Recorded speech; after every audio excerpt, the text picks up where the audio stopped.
बिस्मिल्लाहिर्रहमानिर्रहीम।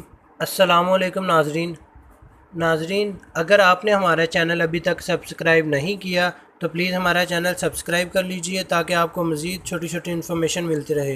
नाजरीन, आज हम आपको इस वीडियो में बताएंगे कि प्रेगनेंसी के बाद पेट की लटकी हुई जिल्द का घरेलू इलाज कैसे किया जाए।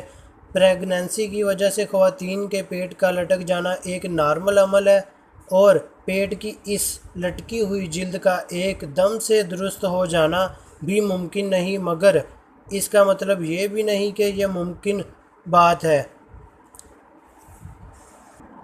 कि ये ठीक नहीं होगा।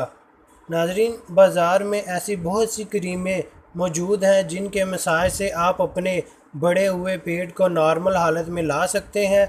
बेहतर होगा कि इस क्रीम का अमेज़ा आप घर में बना लें। साथ साथ वर्जिश और तनासब अज़ा का इस्तेमाल आपकी इस परेशानी को दूर कर सकते हैं। नाजरीन, इसके लिए क्रीम बनाने के लिए कुछ अज्जा की आपको ज़रूरत पड़ेगी।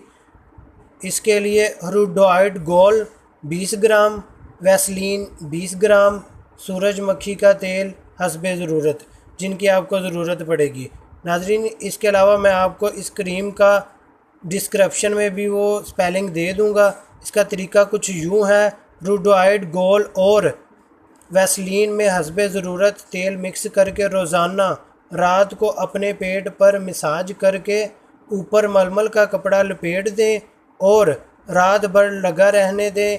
इसके साथ साथ अपनी ग़िज़ा का ख़ास ख्याल रखें, वर्जिश करें और रोज़ाना रात को 1 गिलास नीम गर्म दूध में 1 चाय का चम्मच जायफल पाउडर डालकर पिया करें, जिससे आपके पेट की जिल्द पहले से बहुत बेहतर हो नज़र आएगी। नाजरीन, तो इस तरह आप अपने पेट की जिल्द चंद अहम चीज़ों के इस्तेमाल से एक नुस्खा तैयार कर सकते हैं, जिससे आपके पेट की जिल्द ना कि अच्छी नज़र आएगी बल्कि बहुत बेहतर नज़र आने लगेगी।